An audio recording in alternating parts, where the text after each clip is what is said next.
And we have the Saturday streamings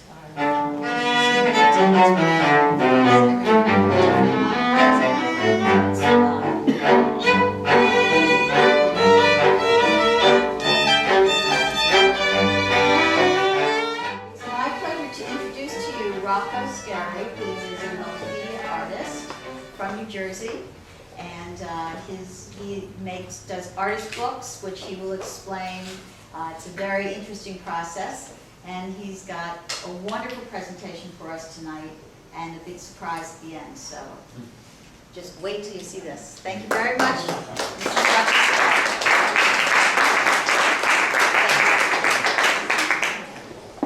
Thanks for coming. Thanks for having me here. I'm going to simply start by reading you one quote. It's from a book that's called One Place After Another by art historian Mi-Won Kwon. We are comforted by the thought that a place is ours, that we belong to it, even come from it, and therefore are tied to it in some fundamental way. Such places are thought to reaffirm our sense of self, reflecting back to us an unthreatening picture of grounded identity. My work, which I'm going to show you tonight, is based on this concept of place as a reservoir for memory, and how place actually triggers memory. You can actually think about how many times you meet up with people that you haven't seen for a while. Just take notice next time you do that, how the sentence or the conversation begins with "remember when," or "remember when we did this," or "remember where we were at a certain time and place." And it kind of transforms us and takes us back to that specific moment. So what I'm interested in my work is kind of twofold process. It's about place that's a commonplace theme that most people can relate to on a daily basis. A street corner, a local deli, the grammar school that you went to, the house that you grew up in. Everybody seems to have some connection to that, and it brings us back to a certain time in our lives. And then, secondly, I deal with places that are more famous, sometimes infamous, places that have worldwide recognition, that people can relate to on a grander scale, that people share, it's a shared memory of a society. So tonight, this presentation not only shows you my work, but it shows you kind of the inspiration of where it came from. So I'm going to show you different scenes. I work with different materials, whatever it takes to actually get the message across that I'm trying to say. What I like to explain real briefly is the concept of artist books. It's a whole genre that has to go with sculpture, painting. Book arts has now become one of the biggest genres, fastest growing genres in the country. The Mecca is in New York. It's called the Center for Book Arts. I actually show there quite often. Philadelphia, Minneapolis, San Diego. And artist books are not, you have to kind of remove the idea of what a book really is. So when you see my artist books, I have constructed these sculptural books where I've removed all the binding and just kind of stacked up the pages. So when we get to that point, we can discuss that further. As I'm showing it, if anybody has any questions, feel free to ask, and I'll try to answer it the best I can. Okay? So, this is a building that I would see. I spent a lot of time in Newark, New Jersey. And this was the old insurance building that kind of penetrated the sky for me. I would see this on a daily basis. It's vacant. It's been vacant for many years. And what's happening in Newark, there's a resurgence going on. There's a lot of deconstruction, a lot of reconstruction. So a lot of the places and buildings in Newark that have memories attached to it are disappearing, as in most areas. Yes? Might it be Prudential? This is not Prudential. It's down the street from Prudential. It's on Washington Avenue, but Prudential is further down on Broad Street. I think Rutgers just bought this building and they're converting it to dorms. I don't quote me on that. But anyway, I would see this building every day. And it rises above this small park in Newark, which is Washington Newark Park. Surrounded around this park are all these buildings that have a lot of architectural elements. Old buildings that have memories attached to them, most of which are now gone. So what I did was, I constructed an artist book, okay? It's a replica of that building that sits on top of this stack of paper and metal 4 by 4 inches. It's about 18 inches high. And what happens is, there's a spine in it where you can swivel it out. So when you swivel it out, you see a lot of these images of the buildings that surround that park. What you don't see in the slide is that at the bottom of each one of these, there's script written in white that says something like 140 paces northwest by south. So that if you start at that main building and you walk in that direction, you will come to the next area of, you'll come to the place of where these buildings are or used to be. Most of them are disappearing. So this was almost like a documentation of this area which is now being reconstructed and disappearing. And that's it in its home at the Newark Library, who now has it in a permanent collection. Again, those local places that people meet and make connections with others every day mean a lot to them. I grew up in suburban New Jersey, northern New Jersey, and there were a lot of these little mom and pop stores, a lot of these little delis that I frequented a lot, and I made a lot of connections that I will never forget. And when I meet up with certain people, those places come to mind. So these places, these kind of everyday locales meant a lot to me. A lot of them are boarded up, a lot of them are not in working condition anymore, so I decided to make an artist book about it. When you see the cover, excuse me, it's a little blurry, but when you see the cover, you can see the awning that sits on top of the stack of paper. Okay, now this is part of my stackable series. So in order to get to the next image, you have to unstack it. There's nothing binding it together. It's just handmade paper and a thin sheet of metal which divides each stack. So when you unstack it, you start to see these images. That's the actual cover, but you'll see these images that are within that stack. And again, it's all handmade paper and metal. And a lot of times I'd love to have the metal corrode and rust right through the paper, almost like the symbol of impermanence, because a lot of these places are impermanent now. And when you stack them, unstack them, and you line them up all together, you get a good view of the book itself. It almost becomes that street scene. Again, a lot of these old buildings had a lot of aura to them. And the street becomes my palette, becomes my inspiration. I'll see buildings that kind of speak to me and seem very interesting in such a way that I keep going back to them. So when I do, I photograph them. I take these digital photographs and I come back to my studio and I examine them, and then I kind of start to construct what I want to do with them. So in this stackable book, you can see the cover. Again, it's handmade paper and steel, and it has this miniature fire escape sitting on top of it. Each one of these stackable books are 8.5 by 11. Okay, and then when you unstack it, you have the building that's kind of dissected. The difference in this one, that there's a twist to this one, is that after you unstack it, you kind of can assemble it together. So each component is basically, I work a lot with handmade paper. Those windows are cast handmade paper. So handmade paper, because of its texture and its ability to, this marriage of the paper and the steel, create this effect that kind of portrays what I want to say. And then there's other mixed media elements that go with it. And there's another view of it. Okay. Lucy Laporte in The Lure of the Local says, the incomplete self longs for the fragments to be brought together. This cannot be done without a context or a place. So place, I think, is very important for each person's identity. It kind of transcends a part of us from where we came from and where we are today. Again, this one of the stackable series, and I actually brought this one tonight to show you so you can see it firsthand. For me, I really didn't hang out on the street corner when I was growing up, but once in a while I would meet friends on the street corner, and there was kind of this symbolistic concept about being together and talking with friends and in our youth. And then, if you unstack it, these are the images that lie within. Most of it is handmade paper.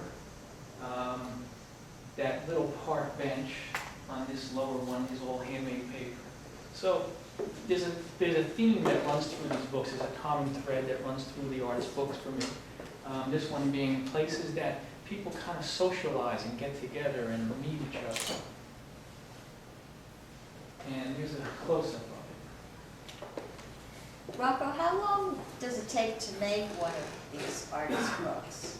In the stackable series, it's quite a process because I start by making the paper from scratch. And I don't know if anybody's familiar with making handmade paper, but there is quite a process to it where the paper has to be cooked and then beaten and then shaped into sheets. And then everything else, all the other elements get added to it, and it's pigmented to make certain colors. So to answer the question, these pieces probably would take like a couple months for just one of them. And there's the picture of the cover with, it's wired so you can actually light it up because that street scene at night is kind of a romantic interlude that I feel about it. And there's mystery about it.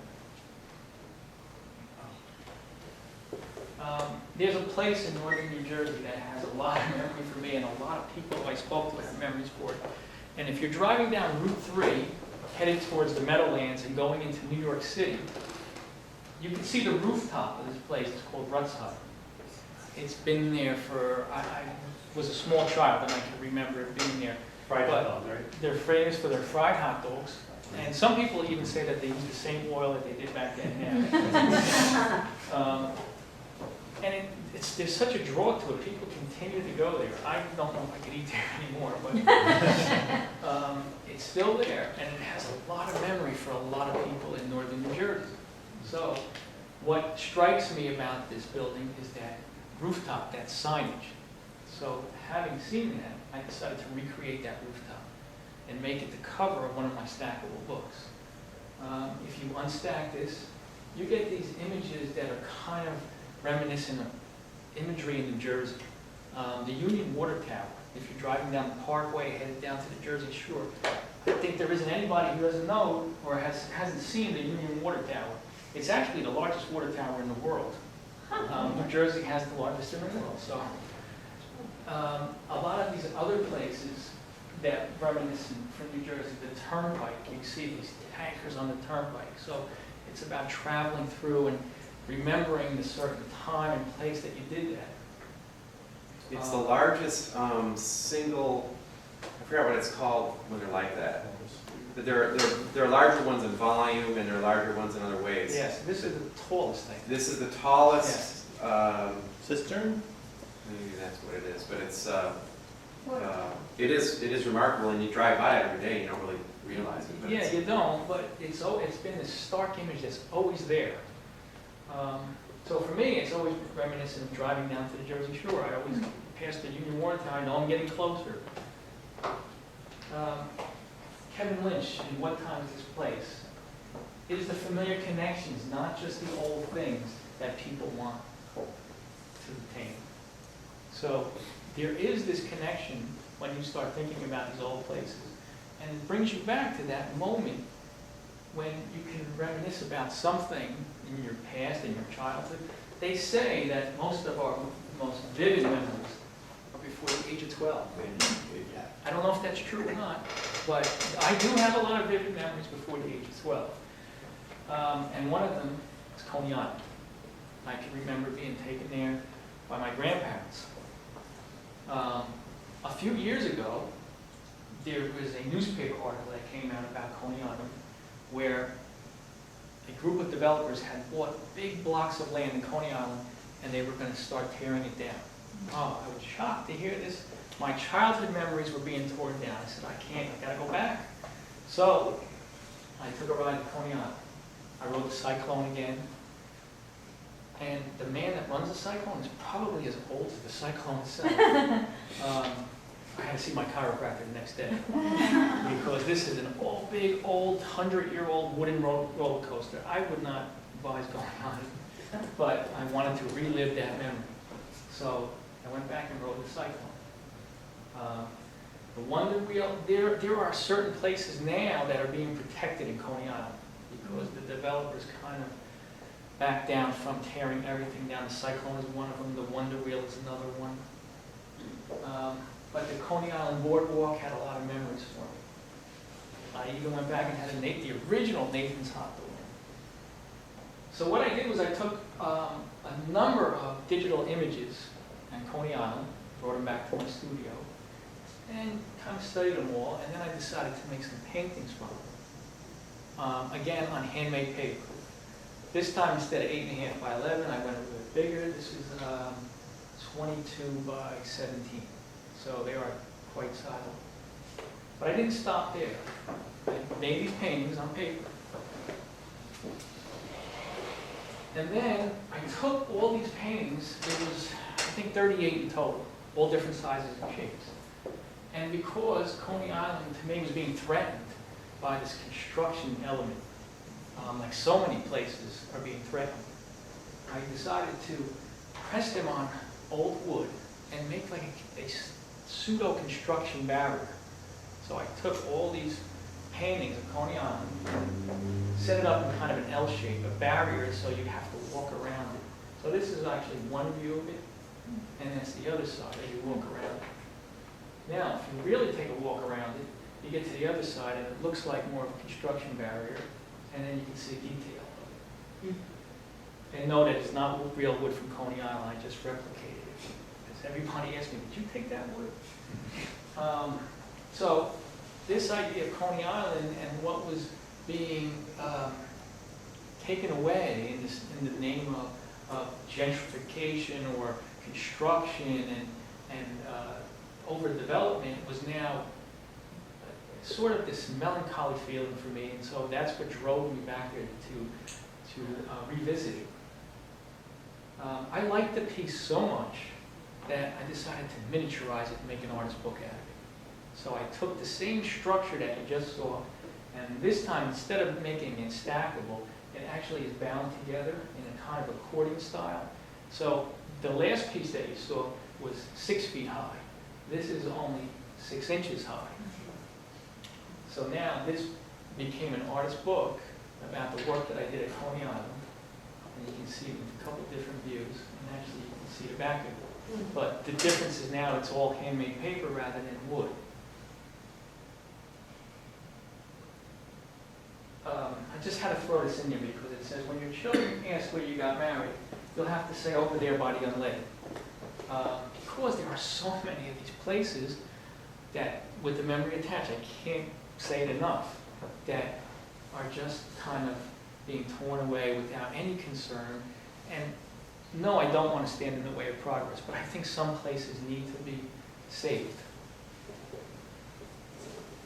Another place that had a lot of memory for me is Asbury Park, New Jersey. At one time, Asbury Park was the crown jewel of the Jersey Shore.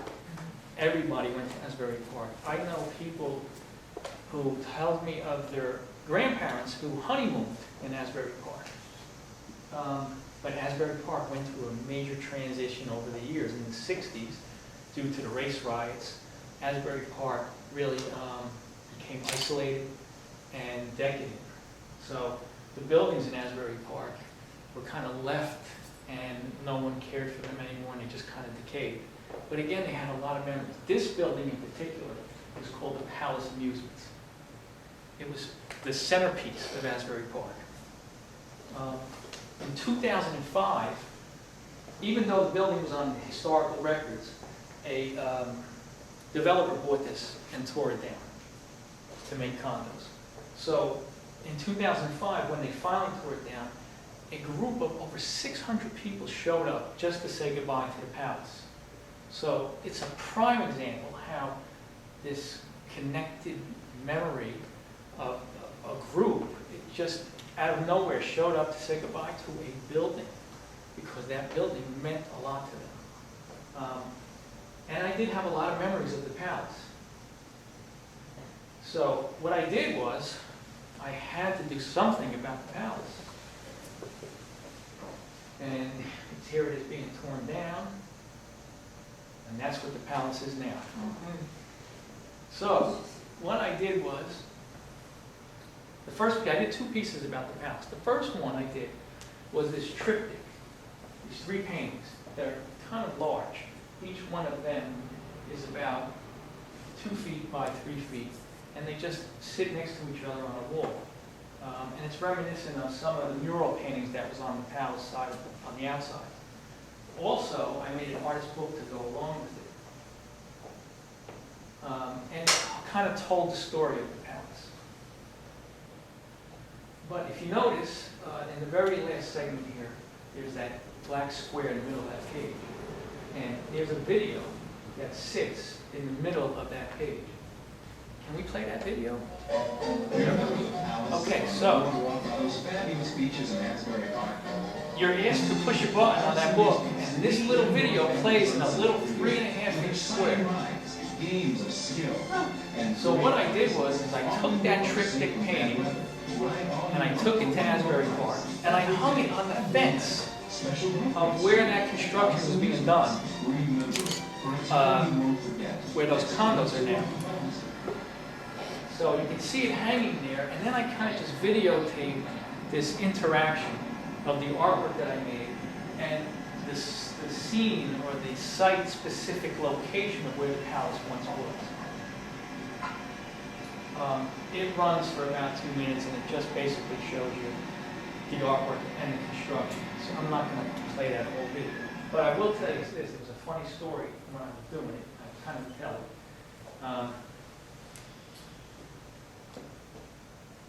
I brought those paintings down there and I hung it on that fence. And then, after I was done videotaping, I actually took them off the fence and I had my video camera around my neck and I took those paintings. And if you know anything about Asbury Park, there's a lake that crosses over into Ocean Grove. And I was taking my paintings back to my car, and it was a man on the other side of the lake who's yelling at the top of his lungs, "You better put those in things back," because he thought I was stealing it. Well, the next thing you know, these 2 Asbury Park police cars show up, and I'm cornered holding these 2 paintings, and I had to convince them that this was an art project. Eventually, they did let me go, but it took some convincing. And here's the second piece that I've done on the palace. And what I did was, before I even tell you about this piece, there is a show coming up at Kane University. It opens on September 12th, and I brought some cards, so make sure you take a card before you leave. It's called The Garden Statement, and there's 6 artists in the show. I'm showing in this show, and this piece is going to be in the show. And it's images of New Jersey. So what I've done here with the palace is recreated the structure of the palace. The palace was famous for a Ferris wheel that came through the roof. So if you notice, it has a miniature Ferris wheel coming through the top. But also, I designed a poster. It's 22 by 32 inches, black and white. You see that stack of paper that sits on top? Those are 600 posters that have black and white images of Asbury Park all around. So if you come to the opening on September 12th, you'll get to take one of those posters home.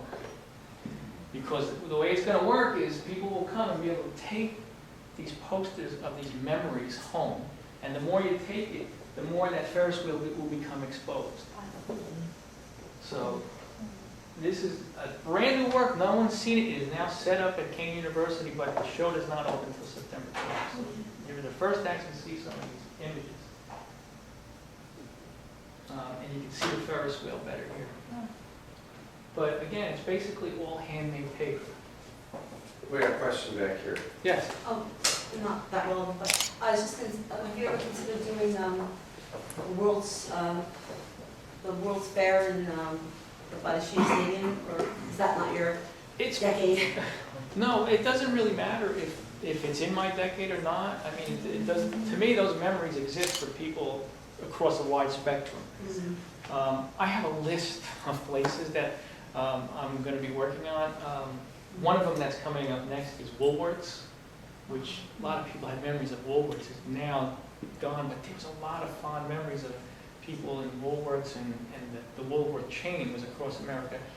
I've thought about the World's Fair, and it may come up as I move across, but yeah, to me, it doesn't matter if it was in my decade or not. It's still a memory that's out there that people still can reminisce about. So it's possible it may come up. What I'm also showing in the cane show at the Garden State is part of this idea of a Ferris wheel. So I made 2 architectural scale models that use that Ferris wheel as a monument to memory. I call it the Berry Ferris Wheel Project. So if you do come to the show, the whole project is called the Berry Ferris Wheel Project.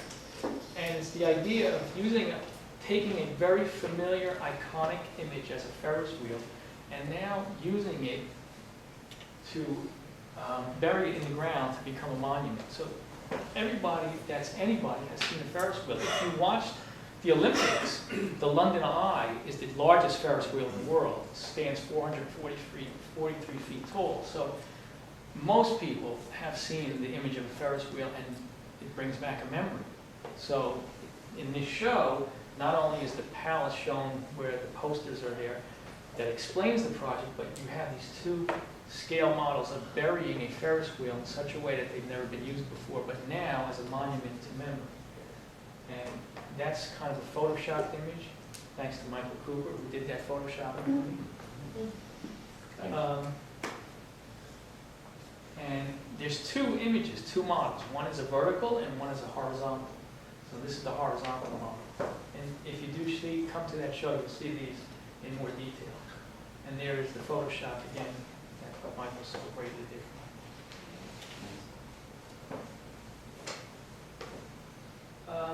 I'm going to continue on with the Jersey Shore for a little bit, because the real Jersey Shore, I don't mean the reality show, but the real Jersey Shore is something that belongs to a part of every New Jerseyan's history. And the boardwalk had a lot of these memories, a lot of these places, a lot of familiar images growing up, being a child, adolescent. So what I did was, with all these images, all these places, I kind of made these little paintings, 2 inches by 1 inch paintings of all these places. And I took all these paintings, and I took the idea of a carousel. And I called this my carousel book. So if you can remember a carousel, and I removed all the carousel animals, all the structure that's inside that carousel, and I replaced them with my little tiny paintings.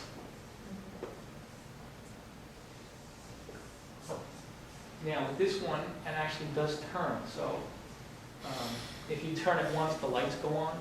If you turn it twice, carousel music does come on. Unfortunately, it doesn't do it in the slide. And a couple more of these images of these places. It's, again, handmade paper. You can see the way the rust kind of bleeds through, signifying that impermanence, these places that are disappearing that had memory for people at one time. What size is that one? That one was 14 by 20. The drive-in movie. I think there's one now in New Jersey. There was none for. I think they brought back one. But South Jersey. the first ever drive-in movie ever in the United States was in New Jersey, Camden, New Jersey. The year escapes me at the moment. I want to say 1935, but it escapes me.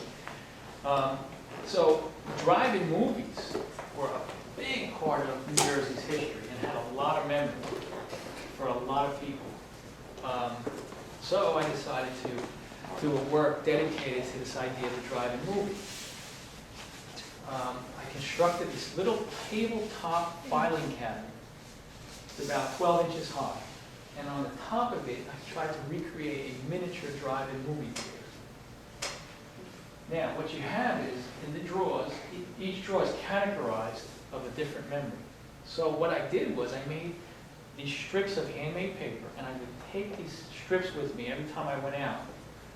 Parties, get-togethers, school, anywhere that had a group of people, and I would hand out these strips of paper, and I would ask people to give me their most vivid drive-in movie memory. And they would just, I said, you don't have to give me your name, just write down your most vivid memory. And then I would take them back to my studio at night, and I would read them and find the category that they would fit in. Some of them were very family-oriented, and some of them were not very family-oriented. So they kind of became categorized in these different drawers. It's an interactive piece where you can actually open a drawer, take out the strip and read it, what it says, read those memories, and then put it back. Also within the drawers, there were all these drive-in movie and posters of movies that were famous during the drive-in movie eras. So I kind of took these posters and did them on handmade paper and just filled the drawers. Okay, a place of infamy. This was my response to 9/11. Okay, this is a book, again, using the stackable image of 2 4.5 foot high stacks of paper. There is over 2,800 sheets of paper. And what I did was I just simply stacked them up, 2 towers. Each one of them there's a sheet of paper dedicated to each victim of 9/11. So each sheet of paper has the victim's name, age, and hometown written on it. And like the very first book I showed you, it swivels open, so you can actually read the name of the victim, and they're placed alphabetically. This was just part of the 10-year celebration, or the remembrance, at Yale University. And again, jumping back to those old buildings, I not only made artist books about these kind of buildings, these memories, but like I said, I used different material, different mediums to get the message across. So I took a lot of these and then I would paint on handmade paper. So a lot of these images are sculptural, they're artist books, and then they're 2-dimensional, they're paintings done on handmade paper. And I just have a few of these to show. They're quite big. This is probably 4 feet high and about 3 feet across at its longest point.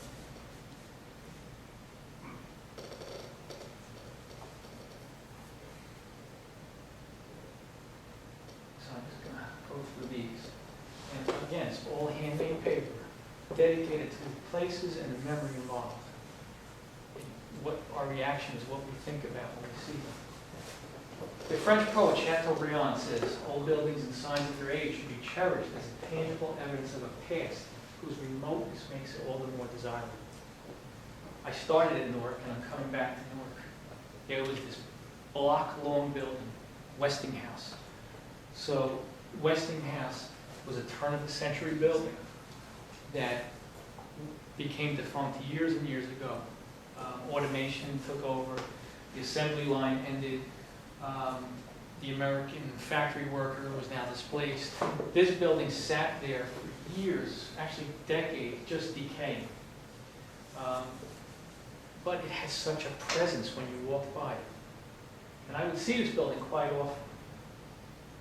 It's fenced off, boarded up. So I decided there's almost a ghost-like presence to this building. I can almost feel those people still in there. Because the factory worker, they developed bonds with their co-workers, their families.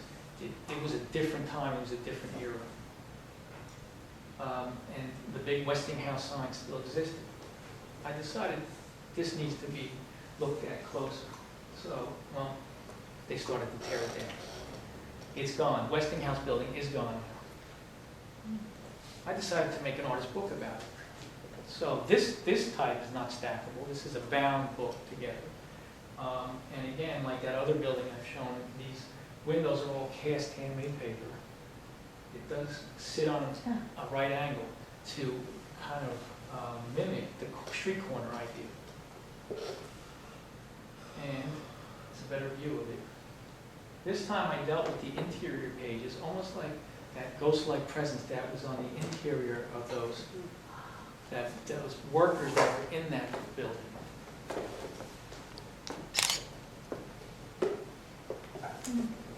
Okay, so I kind of went pretty quickly through this. If anybody has any questions before, I'm not going to conclude, I'm going to let someone else conclude for me, but if you have any questions before I bring them on.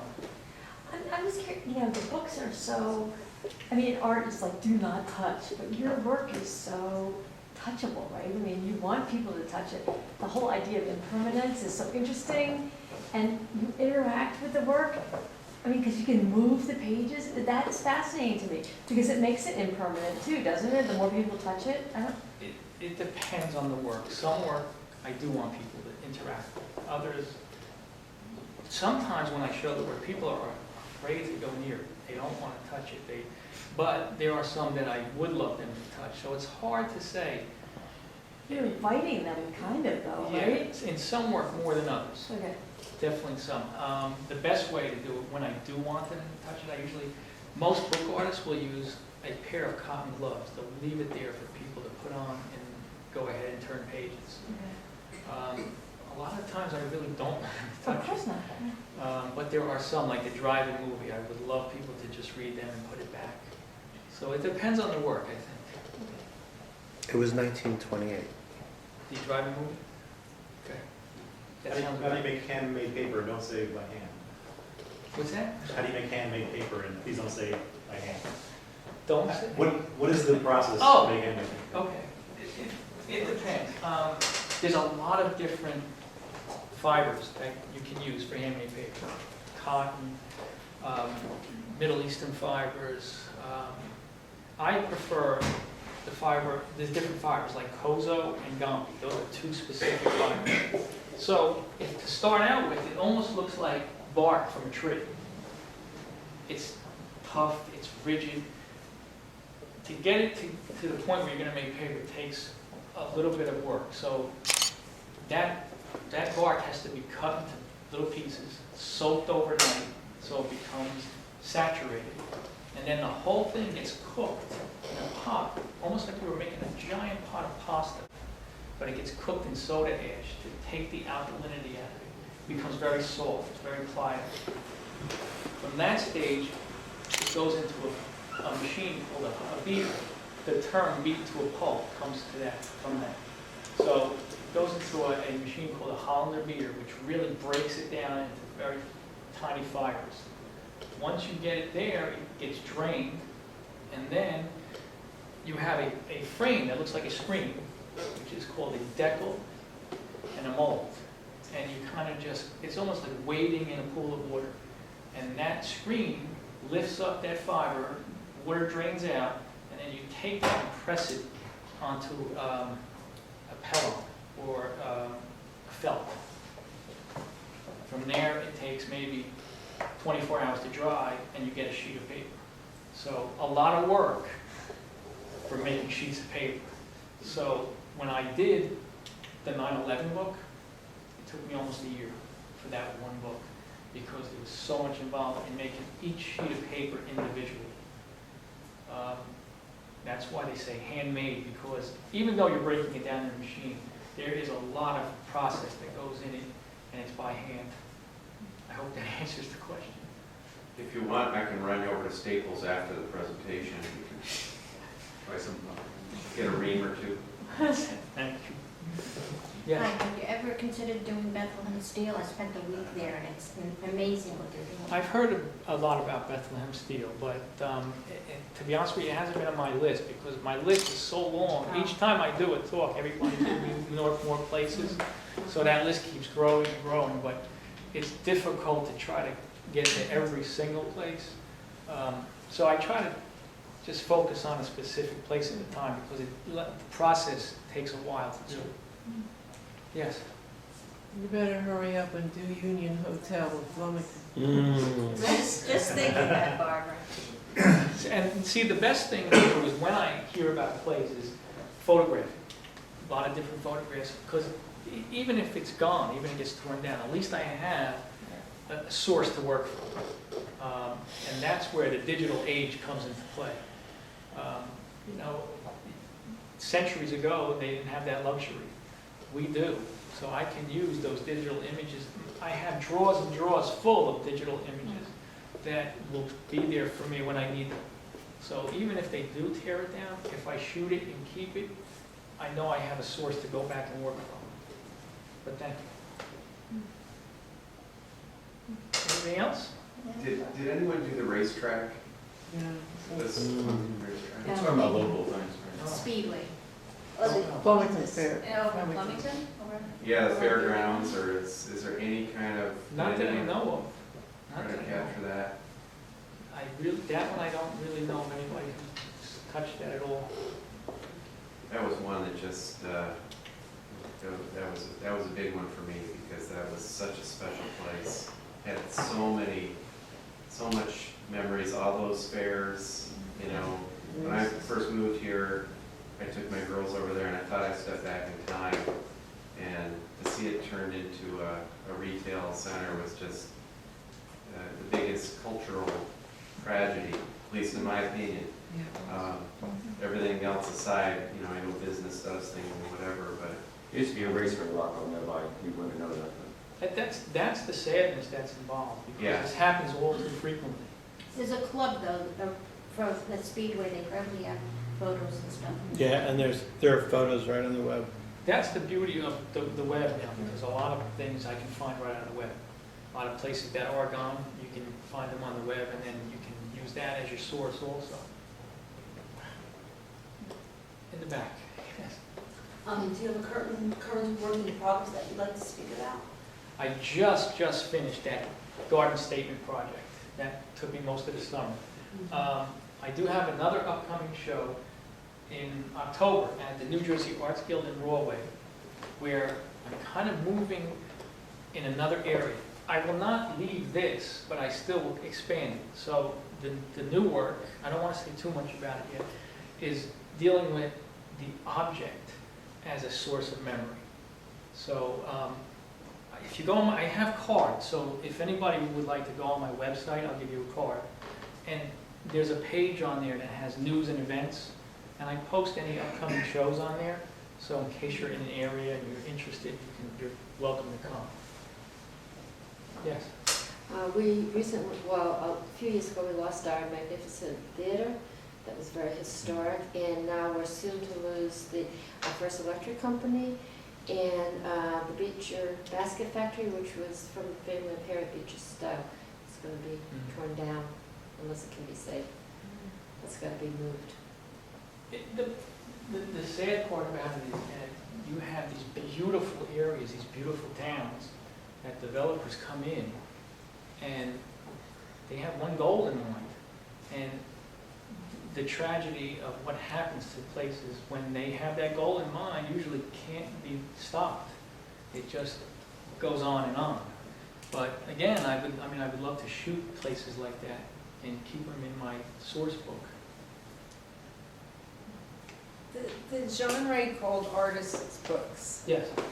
is it always about historical buildings, or do other artists do artist books about completely other topics? Yeah, no, not at all. I don't know. There might be a couple of others who work on this theme, but artist books covers a wide range. I mean, there's a new book that just came out by Quarry Books called 1,000 Artist Books, and it shows a cross-section of artist books. It just covers so many different concepts, so many different themes. But the best thing to do is to actually just Google artist books, and you'll see that there's just so many different ways people are doing artist books.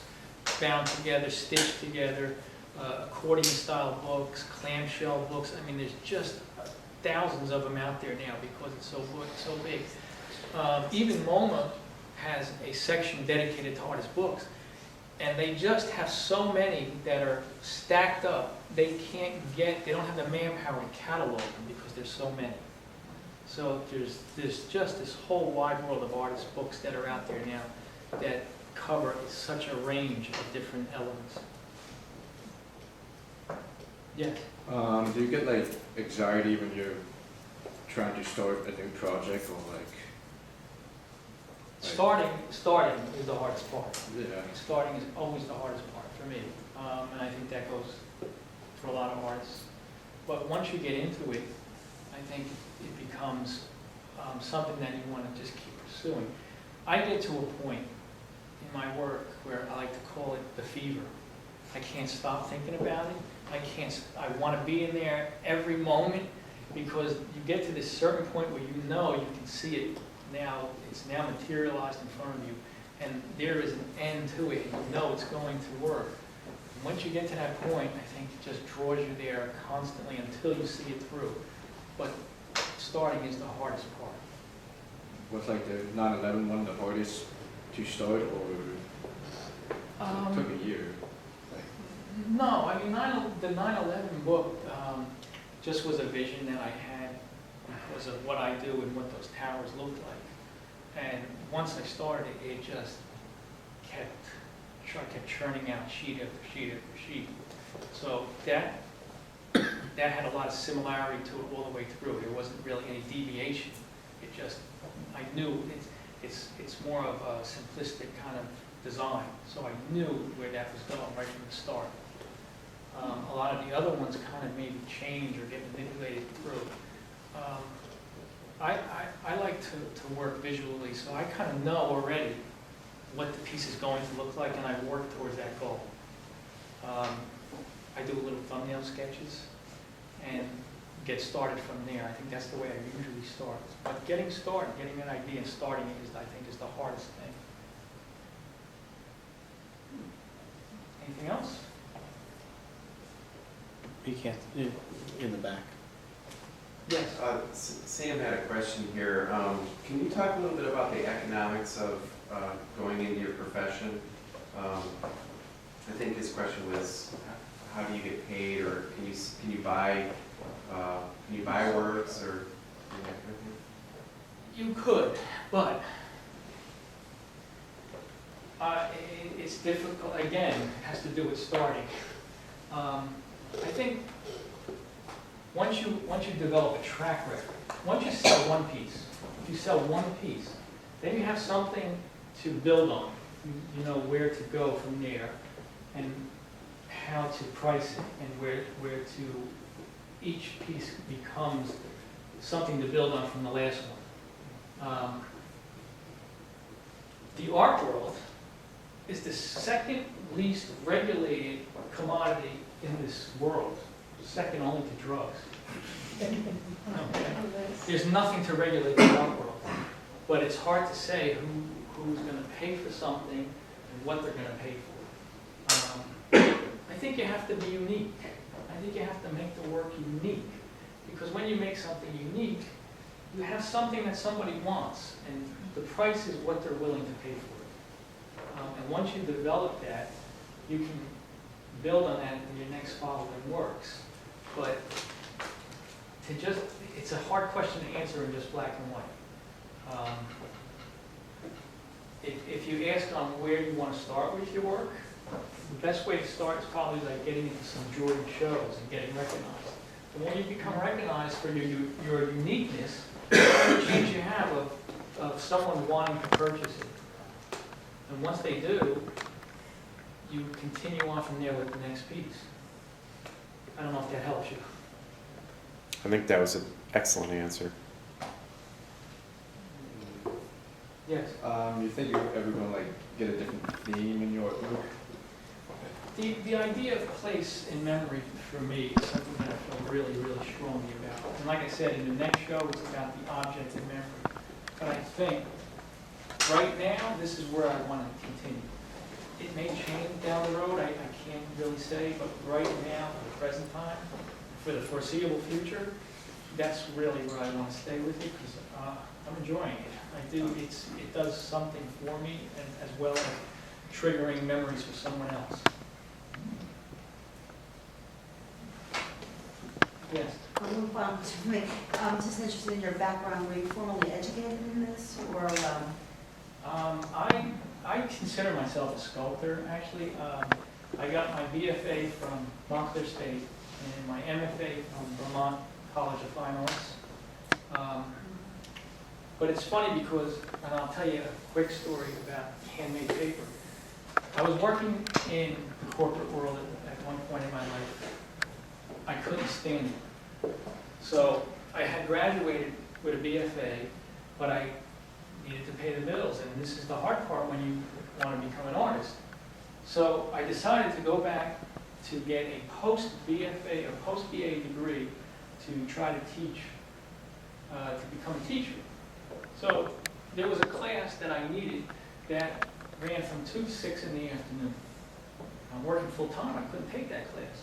So I went and I met with the director of the program, and she said to me, I'll let you substitute this class at night instead of that, and it's called Introduction to Paper Making. Paper making? I'm a sculptor, what am I going to do with paper making? Huh?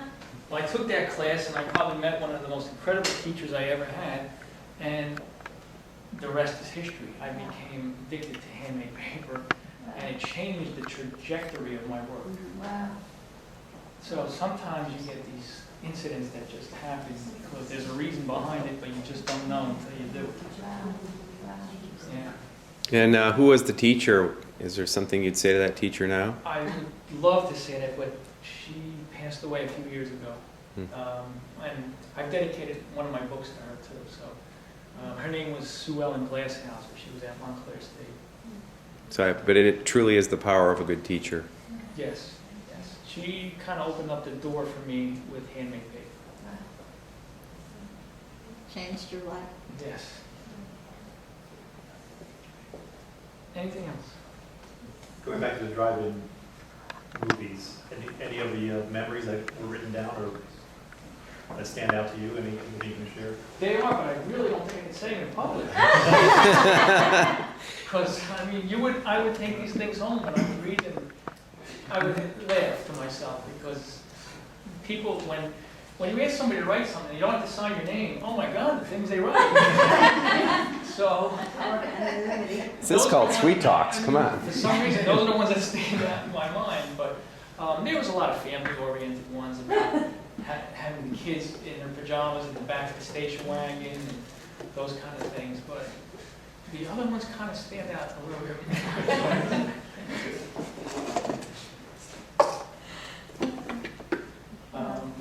Anybody else? You should say you're also a sculptor, not just a paper maker. I guess people think you just do book art, but you're a sculptor as well. I like to consider myself a You do sculptor other stuff. because my work is pretty much three-dimensional. So that's why I love to consider myself a sculptor. Okay, I am going to let the last slide end this. For the younger generation, it may not do much, but let's just play.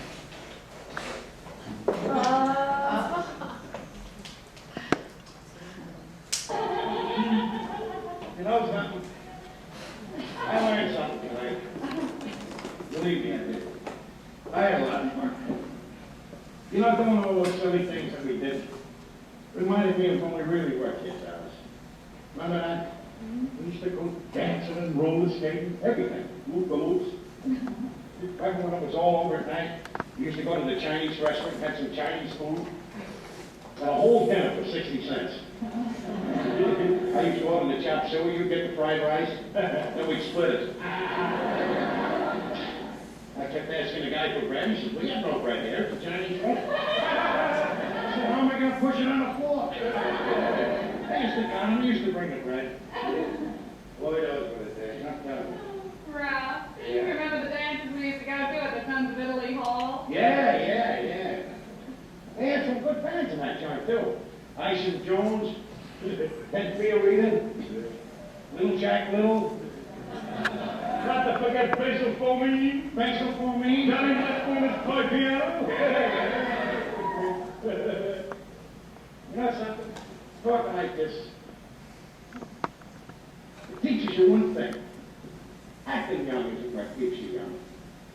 But if you got some memories, some good memories, of when you were young, that's what keeps you young. Thinking about it in your old days when you were a kid, all the things that you did. That's the whole secret of it. You know, it's a shame. I read someplace one time, and the guy was right about it, too. I think it was Bernard Shaw. He says it's a shame that youth has to be wasted on young people. It's right, too. You had your chance. You know something, Ralph? What? I learned something tonight, too. Yeah, what? Well, I learned that I don't even mind growing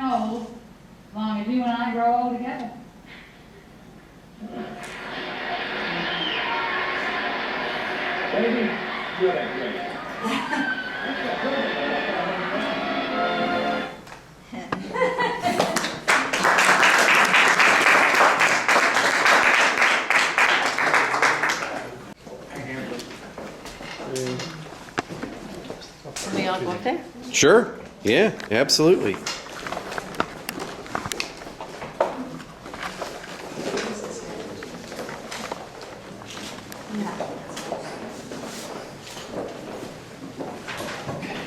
This is one of them now that was in the slideshow. So now you have a real idea of how the size of it and what it really looks like. And again, this is that stackable series, so you have to unstack it. Do you have holes in the bottom of the other one to make it flat? It is die cut. Oh, okay. And it's wired, so I can put this on. Oh my, look at that. Lights off. And you kind of just look at it this way. Oh.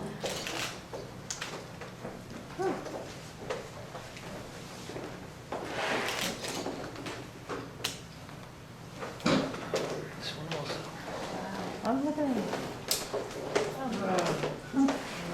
Oh, Rocco, that's wonderful. I don't remember, where is this? This is different places in northern New Jersey, Uh-huh. but not anything specific Okay. other than that middle one.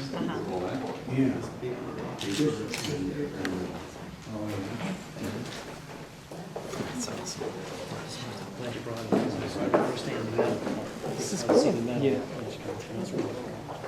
How long would something like this take?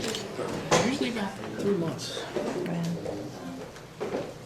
So you put the paper right on the metal? Right on the middle, so that corrosion, that And it starts- oxidation bleeds yeah. right through. Do you make the metal too? or- No, the metal is pre-cut, but I rust it. I oxidize it to a point where I want it to be. How do you do that? But they have it indoor. Yeah. It's neat. You got a good shot. That's like on his card. That's really great. Lights, it's incredible. Don't forget, if anybody wants to take a card for the garden statement show, they're on this table. I love. I'd also like to thank our corporate sponsors, ShopRite of Flemington, Low Orthodontics, Dart and Kerwicki, Cooper Graphics, thank you Michael Cooper for making our wonderful poster, Print Tech?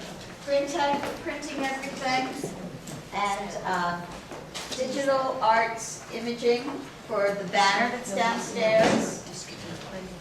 Donations from Unity Bank and Flemington Car and Truck Company. And our restaurants, we have 10% discount cards that you can use. I'm sure they'll extend this is for before and after the sweet talks. Bluefish Grill, Coco's Cafe, Garden State Salad, Candy Bar, and Mixed Grill.